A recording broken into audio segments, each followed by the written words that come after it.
জোড়াসাঁকো ঠাকুরবাড়ি। এই বাড়ির প্রতিটা ইট যেন এক একটা কবিতার লাইন। এখানেই জন্ম, এখানেই জীবন, আর এখানেই শেষ নিঃশ্বাস ত্যাগ করেছিলেন বিশ্বকবি।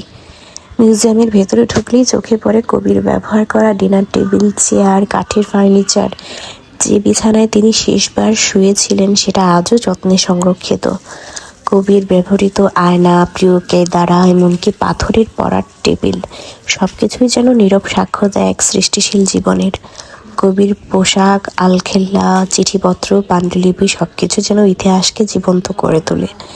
ঠাকুরবাড়ির রান্নাঘরে গিয়ে দেখেছি কবির স্ত্রীর ব্যবহার করা বাসনপত্র, সেই চুলা, সেই হাঁড়ি, সেই থালা বাসন, যেখানে হয়তো একদিন কবির জন্য রান্না হয়েছিল।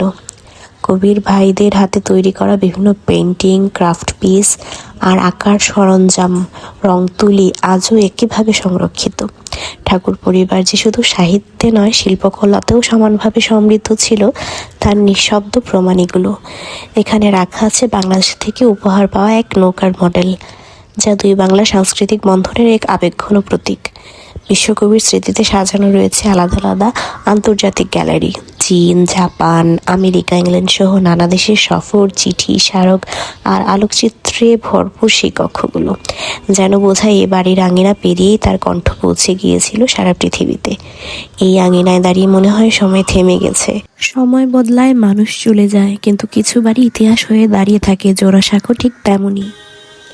তারপর আমরা চলে গিয়েছিলাম স্বামী বিবেকানন্দের পৈতৃক ভিটেতে। এই বাড়িতেই জন্ম নিয়েছিলেন নরেন্দ্রনাথ দত্ত। এই ঘরগুলোর মধ্যেই কেটেছে তার শৈশবের হাসি দুষ্টুমি আর স্বপ্ন। একটি ঘর আছে যেখানে ছোট নরেনকে বন্দি করে রাখা হয়েছিল, যেটা আমরা বইতে পড়েছিলাম, গল্পের বইতে ছোটবেলাতে। তো সেই ঘর থেকেই তিনি সব জামা কাপড় এক ভিক্ষুককে দিয়ে দেন। শিশু বয়স থেকেই তাই হৃদয়ের দয়া আর উদারতা কতটা গভীর ছিল সেটার গল্পগুলো আজও যেন এই দেয়ালগুলো বলে। মিউজিয়ামে রয়েছে তার মায়ের ঘর, ভুবনেশ্বরী দেবীর স্নেহময় উপস্থিতির স্মৃতি। ভাই বোনদের ঘরও এখনও সংরক্ষিত, তাদের অবিকল মূর্তি, তাদের ব্যবহৃত জিনিসপত্র, বইপত্র, কলম, চশমা সবই এখানে রয়েছে। এখানে রাখা আছে স্বামীজির ব্যবহৃত পোশাক, চশমা, থালা বাসন, পূজার সামগ্রী। তাছাড়া অনেকেই জানেন না তিনি কিন্তু বক্সিংয়ে খুব পারদর্শী ছিলেন। তার ব্যবহৃত বক্সিং প্রশিক্ষণের যে অনুশীলনের যে সরঞ্জাম সেগুলোও কিন্তু সংরক্ষিত রয়েছে। এই বাড়িতেই রয়েছে তাদের পারিবারিক জগদ্ধাত্রী পূজার মন্দির, যেখানে আজও পূজা হয় আর পরিবেশ ভরে ওঠে ভক্তির আবেশে। এই বাড়িতে দাঁড়িয়ে মনে হয় একজন দুষ্টু দয়ালু ছোট ছেলেই একদিন হয়ে উঠেছিলেন বিশ্বজোড়া প্রেরণার নাম। স্বামী বিবেকানন্দ শুধু একজন সন্ন্যাসী নন, তিনি এক জাগরণের প্রতীক। স্বামী বিবেকানন্দের পৈতৃক ভিটে থেকে যেহেতু বাগবাজারে সারদা মায়ের বাড়িটা খুব বেশি দূরে নেই, তাই আমরা হঠাৎ করে ডিসিশন নিয়ে আমরা সেখানে মায়ের বাড়ি দর্শন করতে যাব। যেই বলা সেই কাজ, আমরা বাসে করে চলে যাই বাগবাজারে মায়ের বাড়িতে। এই ছোট্ট ঘরেই কাটিয়েছিলেন সারদা মা তার জীবনের অনেকটা সময়। সরলতার মাতৃত্বের এক অপার স্পর্শ আজও অনুভব করা যায় এখানে। এবং ভাগ্যক্রমে আমরা এমন একটা সময় পৌঁছেছি যেখানে তখন নাম সংকীর্তন হচ্ছিল, সন্ধ্যা কীর্তনটা শুরু হয়েছিল মাত্র। আমরা গিয়ে সন্ধ্যা কীর্তন উপভোগ করি এবং মায়ের প্রসাদ গ্রহণ করি এরপরে।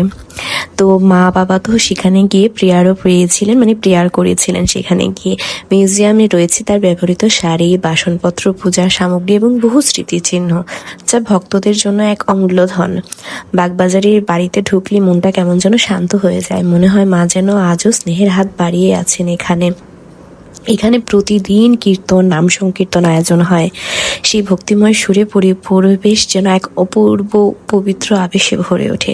এই বাড়িতে এসে বোঝা যায় আধ্যাত্মিকতার আসল শক্তি সরলতার মধ্যেই লুকিয়ে থাকে। তো আজকের মতো ঘোরাঘুরি শেষ করে আমরা তারপরে চলে গেলাম হোটেলে।